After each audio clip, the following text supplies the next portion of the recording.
The old man got what he deserved. My daughter, Emily, said it like she was ordering coffee. Cold, casual. She raised her wine glass, diamonds glittering on her ears. Across the table, her husband, David, smirked. My left eye throbbed, swollen shut, the color of a rotting plum. He had punched me just hours earlier. They thought I was a broken, grieving old man, ready to sign away my life savings and my legacy. They thought Thanksgiving dinner was their victory celebration. They were about to learn that this old chef knew how to carve more than just a turkey.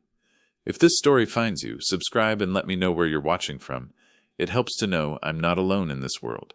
My name is Thomas, and this is the story of how my sanctuary became my prison. The smell of roasting turkey, sage, and rosemary used to mean comfort. It was the smell of my wife Clara. For 35 years, that aroma was home. It was the soul of Clara's kitchen, the restaurant we built together from nothing. But Clara was gone. 2 years ago, illness took her.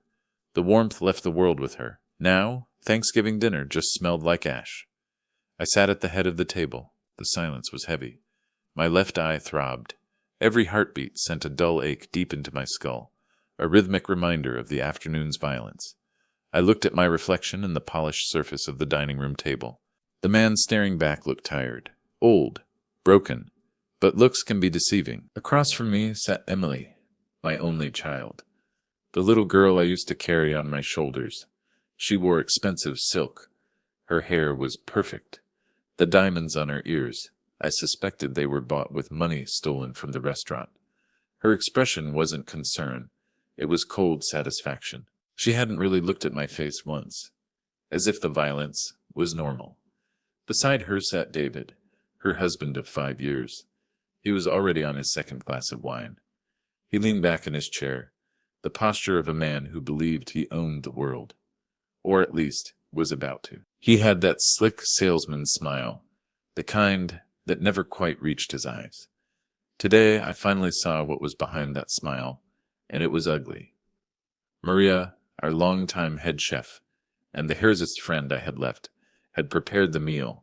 She saw my face earlier. Her dark eyes were full of worry and suppressed rage. "Thomas, let me stay," she pleaded. "No, Maria, go home," I insisted.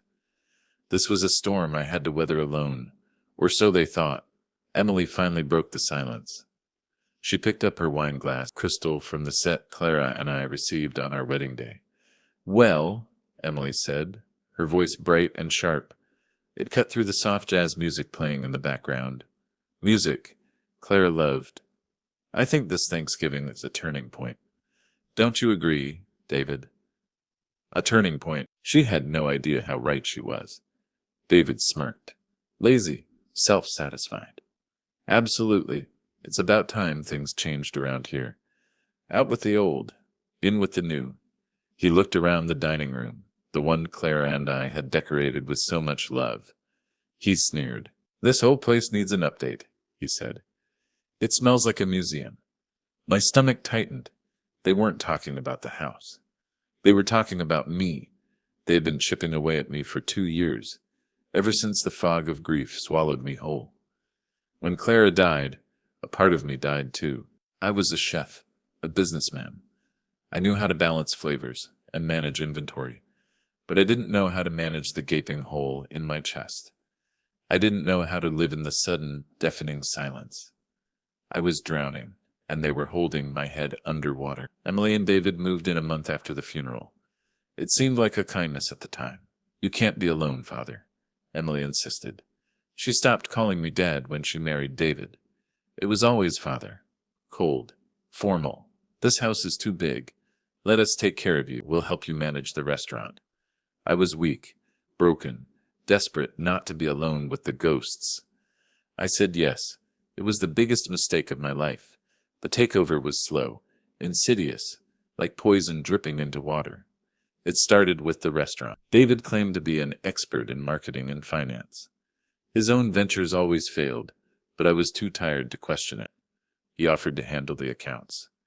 "Just to take the stress off you, Thomas," he had said, flashing that slick smile. "You need time to greet. Let me handle the modernization." Modernization. Modernization. I soon learned that word meant destruction. It started with the ingredients. Clara's kitchen was built on fresh, locally sourced food. That was our foundation. David replaced it with cheap, frozen alternatives. I remember the first time I saw the delivery truck, a massive, generic food service company. "David, what is this?" I asked, holding a box of frozen, pre-breaded chicken cutlets. "Efficiency, Thomas," he said, clapping me on the shoulder. "We're saving 30% on poultry. But the quality," I started to protest. "The quality is consistent," he interrupted smoothly. "That's what customers want. Consistency." He was wrong. Customers wanted soul, and Clara's kitchen was losing its soul, one frozen meal at a time. But that wasn't the worst part. It meant firing the staff. People who had been with us for decades. People who were family. Old man Hemlock, our dishwasher for 30 years. He was slow, but he was loyal. David fired him on a Tuesday afternoon. I found Hemlock crying by the dumpsters. He said I was obsolete, Thomas. Hemlock sobbed. Obsolete. The word hung in the air, heavy and cruel. David replaced them with inexperienced kids. They didn't understand the rhythm of a kitchen. They didn't understand the heart of Clara's cooking. When I protested, they told me I was being sentimental. Emily examined her perfect manicure, bored with my concerns. She sighed loudly. "Sentiment doesn't pay the bills, Father," she said, her voice dripping with condescension. "The market is changing. We need to adapt or die." Adapt or die. It felt like they were talking about me. I swallowed hard. Maybe they were right. Maybe my time was over. Then came the grand plan. They wanted to franchise it. To turn Clara's Kitchen, a community staple known for its warmth and quality, into a chain of cheap, fast casual eateries. "EK Express," David announced proudly. "Emily's Kitchen Express. It's fresh. It's modern. It's scalable." The thought made me sick. It was a betrayal of everything Clara stood for. They were erasing her name, her legacy. They weren't building an empire. They were grave robbing. The isolation came next. My world shrank. My old friends, the ones I used to play cards with, stopped coming by. I thought they had forgotten me. I thought grief had made me boring. I was wrong. The real betrayal was still waiting in the shadows. David was intercepting them at the door. I saw it happen one afternoon. Bill Withers, my oldest friend, walked up the driveway. David met him on the porch. "Thomas is sleeping, Bill," David said, his voice full of fake sympathy. "It's only 2 p.m., Bill said, confused. "He's having a bad day," David insisted, blocking the entrance. "The grief, you know, it's best not to disturb him. He wasn't protecting me. He was impersonating me. He started monitoring my phone calls. I'd pick up the landline and hear the faint click of them, listening in on the extension. I started whispering in my own home, afraid of the ears always listening. Then they came for my car keys. "Your reflexes are too slow, Father," Emily said, her voice laced with concern. "We wouldn't want you to get hurt." She plucked the keys right out of my hand. I was trapped. The house I loved, the restaurant I built, became their domain. I became a shadow in my own life. An inconvenience they tolerated because I hadn't yet signed everything over to them. And that was the core of it, the ownership of the restaurant, and the power of attorney. They wanted control, total control. They hounded me daily, a relentless campaign of pressure and manipulation. "It's for the best, Thomas," David would say, looming over me in my armchair. "We need to make decisions quickly. The investors are waiting." Investors, that word always made my skin crawl. "What investors?" I asked to meet them. David always had an excuse. "You wouldn't want the business to collapse, would you?" Emily added, perched on the arm of his chair. "United front. Mother's legacy depends on this." Using Clara's name against me. It was a low blow. I was tired. I was grieving. I was starting to believe them. Maybe I was too old. Maybe I didn't understand the modern world. But the incident earlier this afternoon? That changed everything. I had gone to the restaurant during the lunch rush. I needed to feel close to Clara. The clatter of pots, the sizzle of garlic. It was the soundtrack of my life. I was in the office. Small, cramped, the walls covered in photos of Clara, smiling, holding a whisk, her eyes sparkling. I was looking at an old photo of her, the edges worn soft from years of handling. That's when I heard it. David, in the hallway, shouting. He wasn't usually agitated. He was usually slick, controlled. This was different. This was desperate. I don't care what you have to do. Get me the extension. He hissed into the phone. The soundproofing in the office was thin. I could hear every word. The deal is closing on Monday, he continued, his voice tight with panic. The old man is signing the papers tonight. You'll get your money. All of it. It didn't sound like a conversation with an investor. Investors don't threaten. It sounded like a conversation with a loan shark. My blood ran cold. The pieces clicked into place. The cheap ingredients. The fired staff. The desperation to get me to sign. It wasn't about expansion. It was about survival. His survival. When he hung up, I confronted him. I stepped out of the office, the photo of Clara still clutched in my hand. Who were you talking to, David? I asked, my voice surprisingly steady. He jumped, startled, his face flushed with anger. He hadn't expected me to be there. You were spying on me, he shouted. You nosy old fool. The disrespect stung. But I held my ground. This is my restaurant, I reminded him. I have a right to know what's going on. Who are these investors? That's none of your business, he screamed, cornering me against the wall. He towered over me, his face red with rage. The mask of the charming son-in-law was gone, replaced by something ugly, something dangerous. Your business is to sign the papers and stay out of my way, he spat, jabbing a finger into my chest. You're useless. You just sit around all day feeling sorry for yourself. The cruelty was breathtaking, but I saw the fear in his eyes. He was a cornered animal. I will not sign anything until I know the truth, I said, standing my ground. I thought of Clara. I would not let him destroy her legacy. That's when he hit me. He stepped closer, too close. I could smell the stale coffee on his breath. His right hand clenched into a fist. Time seemed to slow down. I saw the punch coming, but I couldn't move. It wasn't a slap. It was a punch. A hard, closed-fist punch right to my left eye. The impact was brutal. A flash of white light. The force of it spun me around. I hit the wall, the photo of Clara flying from my hand. I slid to the floor. The taste of blood, metallic and sharp in my mouth. The world tilted. The pain was blinding. I lay there, stunned. Disbelief warring with the searing pain. He had hit me. In my own restaurant. You'll sign, he hissed, standing over me. His breath was hot on my face. Or the next time it will be worse. He stormed out. The door slammed shut, echoing in the sudden silence. I was left alone, on the floor. I picked up the photo of Clara. The glass was cracked, a jagged line running across her smiling face. Something inside me broke. The grief, the sadness, the loneliness. It all crystallized into something hard, something cold, something sharp. He thought I had broken me. He was wrong. He had woken me up. I didn't go straight home from the restaurant. They thought I was back home, nursing my wounds, and my pride. I was busy. I wasn't just an old man. I was a fighter. Clara always said I was the most resilient person she knew. It was time I remembered that.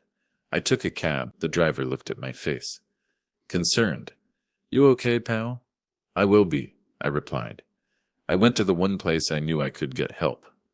The office of Robert Evans, my old lawyer, one of the few friends I had left, the one David had been trying to keep away from me. When Robert saw my face, his usual cheerful demeanor vanished. He ushered me into his office and locked the door. Thomas, what the hell happened? He demanded. I told him everything, the manipulation, the isolation, the threats, and finally, the violence. I told him about the phone call I overheard, the desperation in David's voice. Robert was furious. I had never seen him so angry. He paced his office, his hands clenched into fists. This is elder abuse, Thomas, he said, his voice shaking with rage. Financial exploitation, assault. We can have him arrested right now. I want more than that, I said, my voice cold and hard. I want my life back. I want my restaurant back. And I want them to pay for what they did to me, what they did to Claire's memory. Good, Robert said, a fierce light in his eyes. Then let's go to war. We spent the next few hours planning. Robert mobilized his team. He was ruthless, efficient. He brought in the first reinforcement, Michael Chen, a forensic accountant, sharp, quiet, with leaves that missed nothing. Michael started digging into the restaurant's accounts. The picture he painted was even uglier than I thought.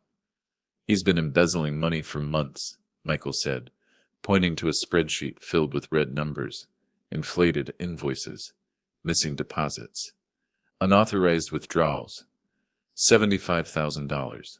Gone. David wasn't just trying to franchise the restaurant, he was drowning in debt. We need to know who he owes money to, Robert said. We need to understand the full scope of his desperation. That's when Robert called in the second reinforcement, Sarah Jenkins, a private investigator, a former police detective with a reputation for finding the truth, no matter how deeply it was buried. Sarah got to work immediately. Within hours, she had the answers. He owes over $500,000, Sarah reported, her voice grim. Gambling debts, high-stakes poker games, to some very unpleasant people, the kind who don't send strongly worded letters when you miss a payment. The phone call I overheard confirmed it. He wasn't planning on expanding the business. He was planning on selling it, liquidating the assets, paying off his debt, and leaving Emily and me with nothing. The franchise plan was a sham. The investors didn't exist. It was all a desperate attempt to save his own skin. He was bleeding Claire's kitchen dry to save himself. We need undeniable proof, Robert said. Proof that you are competent, and proof of his fraud and abuse. They will try to paint you as a confused old man. We need to counter that narrative. We needed a shield and a sword, so we called in the third reinforcement, Dr. Miller, my physician of 30 years. I went to his office straight from Robert's. When Dr. Miller saw my face, his kind eyes filled with shock. He documented my injuries in detail. The photographs were stark and damning. The flash made me wince, the pain sharp and bright. He also conducted a full cognitive assessment. It was rigorous, designed to stand up in court. Repeat these words, he said. Apple, table, penny. I repeated them. Easily. The results were clear. I was of sound mind. My memory was intact. I was perfectly capable of making my own decisions. The shield was in place. Now for the sword. The final piece of the puzzle was the proof that Maria, my fourth reinforcement, had gathered. Maria, my guardian angel. She had suspected something was wrong long before I did. She was the one who noticed the quality of the ingredients declining. She was the one who heard the rumors about David's gambling debts. And she was the one who took action when I was too weak to do it myself. She had installed hidden cameras in the office. After she noticed the discrepancies in the accounts, the missing cash, the altered books, she gave me the recordings this afternoon, right after David stormed out. She met me at the back entrance of the restaurant, her face pale with worry. I knew it, she whispered, handing me a small USB drive. I knew he was stealing from you. I knew he was hurting you. I watched the footage back at Robert's office. Grainy footage, but clear enough. Hours of conversations. David discussing his plans to sell the restaurant and disappear. Admitting to the embezzlement, the fraud, the deception. It was a treasure trove of betrayal. We had him. Robert prepared the documents. A black envelope, thick and heavy. It felt like justice in my hand.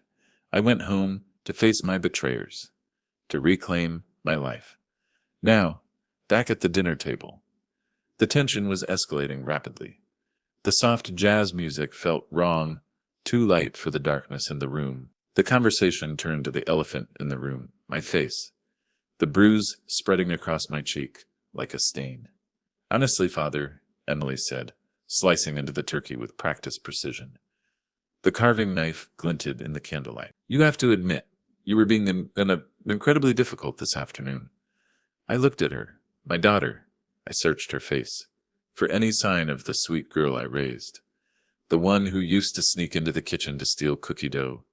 I found nothing, only greed and impatience. Her eyes were cold, hard, like the diamonds on her ears. "He hit me, Emily," I said, my voice rough. The words hung in the air, heavy and undeniable. She didn't even flinch. She just sighed, exasperated. "You provoked him," she said, dismissively, taking a sip of wine. "You insulted his business sense. You backed him into a corner. What did you expect? You know how stressed he is." She was defending him. After he had assaulted her father, my heart turned to ice. The daughter I loved was gone, and then she said it. The words that shattered what little was left of my heart.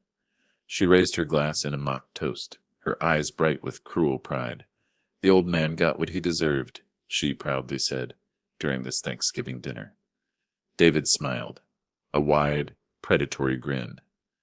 The grin of a man who believed he had won. "My husband taught him a lesson," Emily finished, beaming at him. "That I did," David agreed, his smile widening. "Sometimes you have to break things down to build them back up, Thomas. It's a lesson you needed to learn. It's just business." The arrogance was staggering. The entitlement was breathtaking. They truly believed they had the right to my life's work, my dignity. They thought I was weak. They thought I was alone. They were wrong. If this story has you hooked, make sure to hit the like button and subscribe. Every click helps us share stories like this one. Stories that need to be heard. David was getting impatient. The clock was ticking on his deadline. Monday was coming. "Enough about the past," David said dismissively. He pulled a sheaf of documents from his briefcase. He had brought it right to the dinner table. A vulture circling its prey. Transfer of ownership. Power of attorney. He placed them next to my plate. "Sign them. Now." His voice was low. "Menacing. Or, I swear to God," he continued, leaning closer. "Tomorrow morning we will call Adult Protective Services and have you committed. We'll tell them you're a danger to yourself and others. We'll tell them the bruise is self-inflicted, and they will believe us." I looked at the paper. The finality of the act paralyzed me for a moment. If I signed, Clara's legacy was over. Everything we built would be destroyed. If I refused, they might succeed in having me committed before Robert could file the injunction. It was a terrifying gamble. The fear almost overwhelmed my resolve. The silence stretched. I had to trust the plan. I had to trust myself. "I need a pen," I said, stalling for time, letting them savor their impending victory. Emily quickly handed me one, a sleek silver pen, expensive. Her eyes were bright and greedy. "Good. You're finally being reasonable, Father." I took the pen. My hand trembled slightly. I looked at the signature line, my name, waiting to be signed away. "What are you waiting for?" David demanded, impatience creeping into his voice. He tapped his fingers on the table. "Sign the damn papers." I hesitated, meeting his eyes. He glared back, his expression full of contempt, certain of my defeat. The pressure was immense. The urge to give in, but the thought of Clara, of her legacy being destroyed by these vultures, kept me strong. I would not let them win. "You know," I said, my voice surprisingly calm, the tremor gone. "It's interesting what you find when you start looking, when you really open your eyes." David narrowed his eyes, suspicion flickering in his gaze. "What are you rambling about now? Stop stalling and sign." "Ooh, about the money, David," I continued, ignoring the command. I placed the pen down on the table, deliberately, slowly. "The $75,000 you embezzled from the restaurant over the last 6 months?" David laughed, a short, sharp bark, but it sounded forced, nervous. "Embezzled? I was modernizing the business. Remember? It was an investment." He looked at me, his eyes cold. "You're delusional." I saw the flicker of fear in his eyes, the slight tightening of his jaw. He knew I knew. "But investment in your secret bank account?" I asked quietly. The question hung in the air, heavy with accusation. "An investment in paying off your gambling debts. The $500,000 you owe to the Sharks?" David's face went pale. The color drained from his cheeks, leaving his skin gray and sickly. Emily gasped. She looked at David, confusion clouding her features. "Father, that's a lie. You're making things up again." She was still defending him, still clinging to the illusion of their perfect life. And I looked at Emily, Did you know the franchise plan is a sham, that the investors don't exist, that he was planning to sell everything and run? Emily laughed nervously, a high-pitched, brittle sound. Father, that's ridiculous. You really are losing it. But I saw the flicker of doubt in her eyes, the slight trembling of her hand as she reached for her wine glass. She wasn't entirely sure. The realization that she might have been fooled, that she might have been a pawn in his game, started to dawn on her. He's lying, David said, his voice tight, strained. He's desperate. This is pathetic, Thomas. He told me we were building an empire, Emily whispered, looking at David, her face paling. Shut up, Emily, he snapped, his facade crumbling completely. He grabbed her arm, hard, his fingers digging into her skin. Don't touch her, I warned him, my voice rising. David glared at me, his eyes blazing with hatred. Stay out of this, old man. This is between me and my wife. You've done enough damage. He was trying to regain control, to isolate me again, to assert his dominance, but it was too late. The truth was out. Ugly and undeniable. Emily pulled her arm away, her eyes wide with betrayal. She had been complicit in the abuse, the greed, but she hadn't known the full extent of the deception. You lied to me, she whispered, her voice trembling. We needed the money, David shouted, desperate, his back against the wall. We were going to lose everything. I was trying to protect us. And what about me? I asked, my voice booming in the quiet room. I stood up, the pain in my eye forgotten, fueled by adrenaline and righteous anger. What about my life, my legacy, my dignity? What about Claire's memory? Your dignity won't pay the bills, Father, Emily cried out, the tears finally coming. But they were tears of self-pity, not remorse. What about my needs? My future? You owe me this. I am your daughter. The entitlement was still there, deeply ingrained. She still believed my life was worth less than her comfort. My legs shook, but I stood firm. Not this time. I owe you nothing, I said, the words heavy with finality, a final severing of the ties that bound us. I gave you everything, love, support, education, but I will not give you the fruits of my labor to fuel your greed and deception. Sign the papers, Thomas, David growled, his voice low and menacing, a cornered animal making a last stand. He took a step toward me. Sign them now, or I swear to God, I will finish what I started this afternoon. The threat of violence hung in the air, thick and suffocating. Instead of answering, I reached into the inner pocket of my jacket. My hand closed around the thick, heavy envelope Robert had prepared. David's eyes followed my movement. He probably thought I was reaching for a handkerchief, a sign of surrender. The anticipation of his final victory made him relax his posture slightly. A smirk played on his lips. He thought he had won. I pulled out the black envelope. It was sleek and modern. It felt heavy in my hand. The weight of justice. I handed it to Emily. Her eyes widened. The anger and desperation, momentarily forgotten, replaced by anticipation. Greed was still their primary driving force. She thought this was it, the inheritance, the final surrender.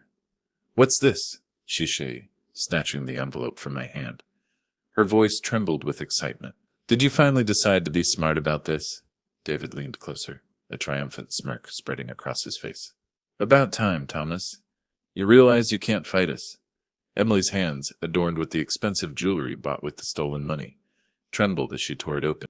The sound of the paper ripping echoed in the silent room. She pulled out the stack of papers.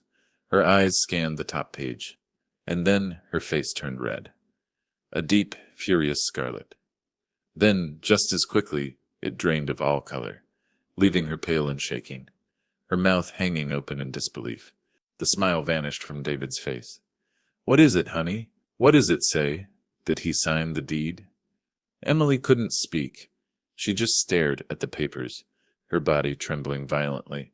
The silence stretched, taut, unbearable. What is it? David demanded, snatching the papers from her hand. He read it, and his face turned ashen. The arrogance, the contempt, the certainty, it all evaporated in an instant, replaced by sheer terror. The dining room was silent. The jazz music had stopped. The only sound was the ticking of the grandfather clock in the hallway, ticking away the seconds of their downfall. I took a deep breath. The first real breath I felt I had taken in 2 years. The air felt cleaner, lighter, the smell of ash was gone. The first document, I said, my voice clear and strong, echoing in the silent room, is a restraining order, effective immediately. I pointed to my black eye, the evidence. David, you are legally forbidden from coming within 100 yards of me or the restaurant, I continued. Given the evidence of physical abuse, the judge approved it this afternoon. It was an emergency hearing. David looked stunned, his mind racing, trying to find a way out. We went. Evidence? What evidence? It's your word against mine. You fell. Not just my word, I said calmly. Dr. Miller's testimony, the photographs, the injuries. The private investigator's report on your debts, provided by Sarah Jenkins, and the recordings. David's eyes widened in realization. He finally understood. The hidden cameras Maria installed. The USB drive. My ears rang. For a second he forgot how to breathe. You recorded us, Emily whispered, her voice filled with horror. Not horror at what they had done, but horror at being caught. I did, I confirmed. I recorded everything. The threats, the insults, the theft, and the conversations where you discussed your plans to sell the restaurant and disappear. David. I turned to David, my gaze unwavering. The forensic audit, conducted by Michael Chen, is complete. We have traced every transaction. The inflated invoices, the missing deposits, it's all documented. The second document, I continued, turning to Emily. Her face was a mask of disbelief. Is an eviction notice. You both have 24 hours to vacate my property. The locks will be changed tomorrow afternoon. Emily finally found her voice. It was a shriek, raw and ugly. Vacate? This is our home. You can't just kick us out. We have rights. It is my house, I corrected her. You were guests, and you violated the terms of your stay. When you decided to abuse and exploit me, you have no rights here. And the third document, I said, my voice growing louder, fueled by the adrenaline of justice, is a notice of a lawsuit. I am suing you both for financial exploitation, emotional distress, theft, and assault. I paused, letting the words sink in. And the criminal charges against David have already been filed. Fraud, embezzlement, grand larceny. David crumpled the papers in his hand, his face contorted in rage. You can't sue us. We're your family. We have nothing. Family doesn't steal, I said, the words heavy with finality. Family doesn't abuse. You are not my family. You are predators. Emily started to cry. Loud, racking sobs, tears of rage and desperation. How could you do this to me, Father, after everything I've done for you? I took care of you. I sacrificed my life for you. The delusion was staggering. The self-pity was nauseating. What have you done for me, Emily? I asked, my voice filled with a profound sadness. You saw my grief as an opportunity. You saw my vulnerability as weakness, and you exploited it. You tried to destroy me. David took a step toward me, his rage overriding his panic. You'll regret this, old man. I'll destroy you. I'll fight this in court. I'll have you declared incompetent. We'll take everything you have. You can try, I said, feeling a profound sense of peace settling over me. But the cognitive assessment I took today, the one signed by Dr. Miller, says otherwise. I am of sound mind, and the recordings don't lie. Before he could move any closer, the dining room doors swung open. Maria stood there, her eyes blazing. A silent guardian. My true family. Behind her stood 2 police officers. Mr. Reed, one of the officers said, stepping forward. Young, serious. We received a call about a disturbance, and we have a warrant for the arrest of David Smith. Maria had come back. I had asked her to wait down the street, just in case things escalated. My ace in the hole. David froze. He looked at the police officers. Then at me. Then at the black envelope on the table. The realization that he was trapped hit him like a physical blow. David Smith? The officer asked, looking at the warrant. You are under arrest for embezzlement, fraud, and assault. The officers moved quickly, efficiently, handcuffing David. He struggled for a moment, shouting curses and threats. "You set me up," he screamed, his voice raw with desperation. "You lying old fool, I'll kill you." Then he slumped in defeat, his face a mask of humiliation, the arrogance gone, replaced by the pathetic reality of a cornered rat. Sacranile was sobbing uncontrollably, hysterically. "Father, please, don't let them take him. We can work this out. We can change." She turned to me, her eyes pleading, desperate. "I'll leave him. I'll come back home." The desperation was pathetic. The sudden shift in loyalty was transparent. She was trying to save herself. "It is too late for that," I said, the words tasting like ash in my mouth. The finality of the moment hitting me hard. I'd lost my daughter. You made your choice. You chose greed over love. You chose violence over respect. I looked at her, my heart aching with a profound sorrow. You stood by him while he tried to destroy everything your mother and I built. And when he hurt me, you said I deserved it. I pointed to the last document in the envelope, which Emily had overlooked in her despair. "There is one more thing," I said. It was an amendment to my last will and testament. Robert had drafted it this afternoon. "I have disinherited you, Emily," I said, my voice heavy and final. "Completely.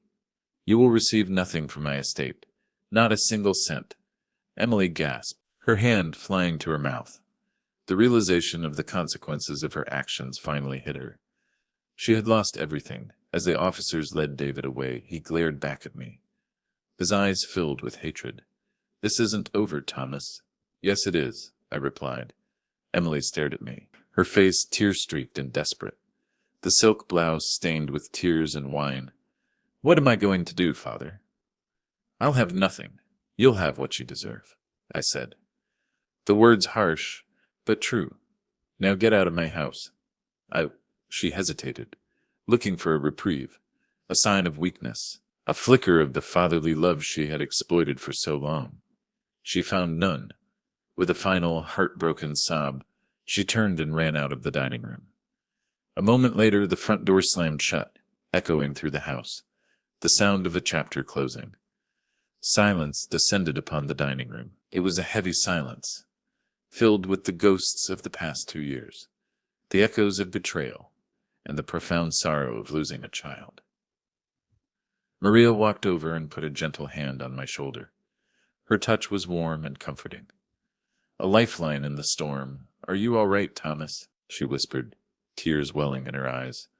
I looked at the empty chairs, the half-eaten meal, the mess they left behind. My eye throbbed. My heart ached. But I felt lighter. The fear was gone. The oppression lifted. "I am now," I said. We started cleaning up the table. We moved slowly, deliberately, reclaiming the space, reclaiming my home, reclaiming my life. The legal battle that followed was messy and painful. David, faced with the overwhelming evidence from the Rennes audit, the PI report, and the recordings, eventually pleaded guilty. Embezzlement, fraud, assault. He was sentenced to 7 years in prison. The loan sharks he owed money to, they disappeared. Robert and Sarah made sure they knew David was no longer a viable asset. Emily tried to fight the disinheritance, tried to claim a share of the restaurant, claiming she was also a victim of David's manipulation, that she had been coerced. But the evidence of her complicity was overwhelming. The testimony of Maria and the staff, the recordings where she laughed at my pain, where she said I deserved to be hit. She lost. She lost her husband, her home, her inheritance, her future. She had to start over with nothing but the shame of her betrayal. I heard she moved to another state, working as a waitress in a cheap diner. The irony was not lost on me. Sometimes I wondered if she ever thought about me, about her mother, about the life she threw away. But I never reached out. The betrayal was too deep. Some things cannot be forgiven. I changed the locks. I reclaimed my house. The silence was no longer oppressive. It was peaceful. I started driving again. The freedom felt exhilarating. I reconnected with my old friends, Bill Withers, and I resumed our card games. Slowly, painfully, I started to rebuild my life. It wasn't a happy ending. It was a bittersweet one. I had lost my daughter. The little girl I loved was gone, replaced by a stranger I couldn't recognize. The wound of her betrayal would never fully heal. There were nights when I would wake up, hearing her voice in the hallway, the ghost of the daughter I lost. The silence of the house was sometimes deafening, a reminder of my loss. The restaurant, however, thrived. Maria took over the management, running it with the same passion and dedication as Clara. We restored the quality, the fresh ingredients, the vibrant flavors. We brought back the old staff. Old man Hemlock returned, his smile wider than ever. The community embraced us, celebrating our resilience. Clara's kitchen was reborn, stronger, brighter. I changed my will again. Everything Clara and I built together was placed in a trust, with Maria and Robert as the trustees. Upon my death, the restaurant would be transferred to Maria and the staff. To be run as a cooperative, they were the ones who deserved to carry on Clara's legacy. The rest of the assets would be donated to a local charity that supported victims of elder abuse. In honor of Clara, a legacy of resilience. A year passed. It was Thanksgiving again. The house smelled of roasting turkey, sage, and rosemary. This time, the smell meant comfort again.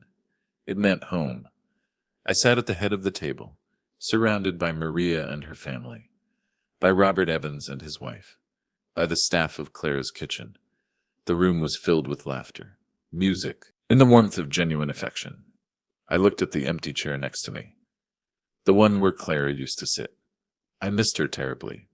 The ache of her absence was a constant companion, but I knew she would be proud of me. I was an old man. I had scars, physical and emotional. The bruise on my eye had faded, but the memory remained, a reminder of the darkness I had faced. But I had survived. I had learned a hard lesson, that Thanksgiving, that family isn't just blood. It's respect. It's loyalty. It's love. And when those things are gone, all that remains is the truth. And the truth, like the black envelope I handed my daughter, might be harsh and painful, but it is also the key to freedom. As I looked around the table filled with my chosen family, I realized Emily was wrong. I wasn't alone. I was home. And for the first time in a long time, I felt truly thankful. Thanks for listening. Please rate this story in the comments. If you enjoyed it, don't forget to subscribe. Your support means a lot, because your time matters.